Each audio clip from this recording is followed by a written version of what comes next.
우리 가족끼리 돈 주고받는 건 너무 당연한 일이라 이걸 세금으로 매긴다고 싶은데요. 요즘은 그게 현실이 됐습니다. 하지만 요즘처럼 국세청이 자금 흐름을 꼼꼼히 보는 시기엔 용돈이니까 괜찮겠지 하는 생각보다는 증빙을 남겨두는 습관이 필요합니다.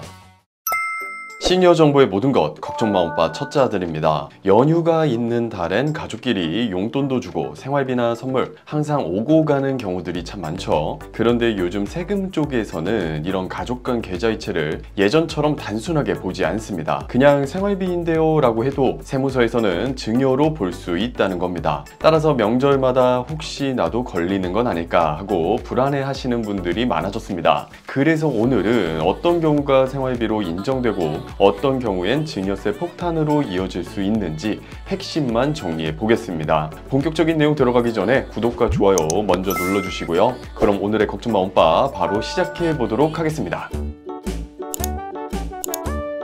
남편이 아내에게 생활비 보낸다. 부모가 자식에게 용돈 준다. 또는 자녀가 부모님께 생활비 보낸다. 우리 가족끼리 돈 주고받는 건 너무 당연한 일이라 이걸 세금으로 매긴다고 싶은데요. 요즘은 그게 현실이 됐습니다. 가족끼리 주고받는 돈이라도 생활비나 용돈으로 보기 어려운 금액이나 형태라면 세금이 붙습니다. 특히 요즘 국세청은 계좌이체 기록을 10년치까지 들여다보고 있습니다. 주택 구입이나 전세 계약, 상속세 신고처럼 큰 세무 이벤트가 있을 때는 아주 예전 계좌까지 다 추적합니다. 그때 준 건 생활비였다 라고 말해도 정기적이지 않거나 금액이 너무 크면 증여로 보고 세금을 매길 수 있습니다. 지금부터 더 상세하게 말씀드려 볼게요. 첫 번째, 부부간 송금은 대부분 괜찮지만 무늬만 생활비는 위험합니다. 세법상 부부는 원칙적으로 증여 대상이 아니지만 사회 통념상 인정되는 생활비라는 조건이 붙습니다. 즉 매달 일정 금액을 생활비로 주는 건 괜찮지만 한꺼번에 몇 년치를 몰아서 보내면 증여로 봅니다.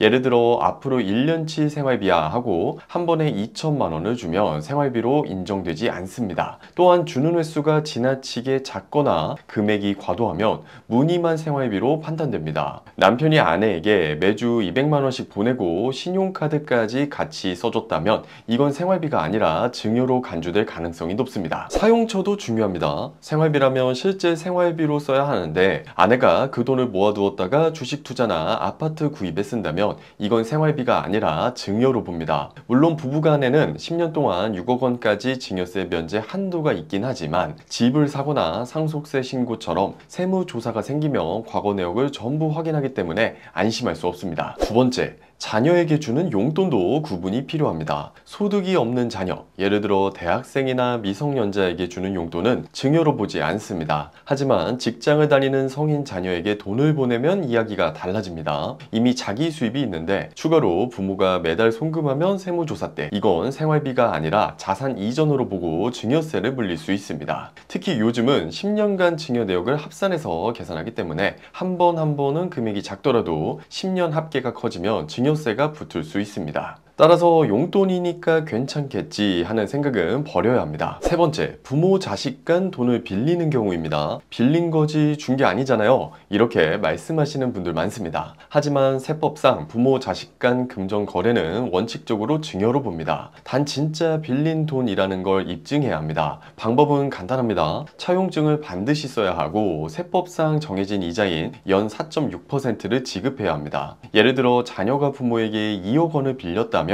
연 920만 원의 이자를 내야 하고 부모는 그 이자에 대한 세금, 이자 소득세 27.5%인 약 250만 원을 신고해야 합니다. 이게 귀찮더라도 꼭 해야 진짜 대여로 인정받습니다. 반대로 이런 절차가 없으면 사실상 증여로 보겠습니다 하고 세금을 매기는 겁니다. 물론 세법에는 예외가 하나 있습니다. 연간 이자 지급액이 1,000만 원 이하라면 증여로 보지 않아요. 이걸 역산하면 약 2억 1,700만 원까지는 무이자로 빌려도 증여세가 없습니다. 하지만 이때도 차용증을 써야 하고 상환 계획을 표시해야 합니다. 예를 들어 3년 안에 갚겠다라고 써두고 못 갚을 땐 새로 갱신해야 합니다. 공증까지는 안 해도 되지만 우체국 내용 증명, 인감 증명, 이메일 기록 등으로 날짜를 남겨두면 훨씬 안전합니다. 그럼 가족끼리 돈 주고받으면 다 조사받는 거냐 궁금하실 텐데요. 아닙니다. 1,000만 원 이상 송금했다고 바로 세무조사가 나오는 건 아닙니다. 다만 부동산을 샀거나 대출을 갚는 과정에서 비정상적인 필연적인 자금 흐름이 보이면 그때는 조사 대상이 됩니다. 최근에는 주택가격이 9억 원 안팎이어도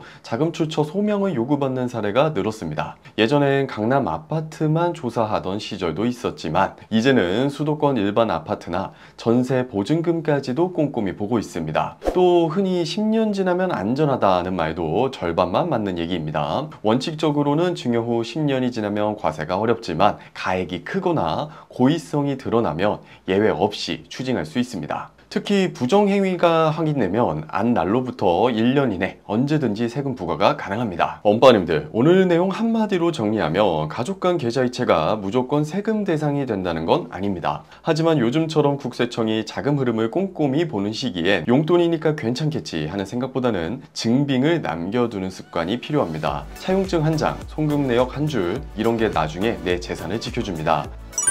이에 대해 엄빠님들은 어떻게 생각하시나요? 가족끼리 주고받는 돈까지 세금을 매기는 건 너무 과하다고 보시나요? 아니면 부정한 증여를 막기 위해선 불가피하다고 생각하시나요? 댓글로 솔직한 의견을 남겨주시면 감사하겠습니다. 오늘 영상이 도움이 되셨다면 구독과 좋아요, 알림 설정까지 꼭 부탁드리고요.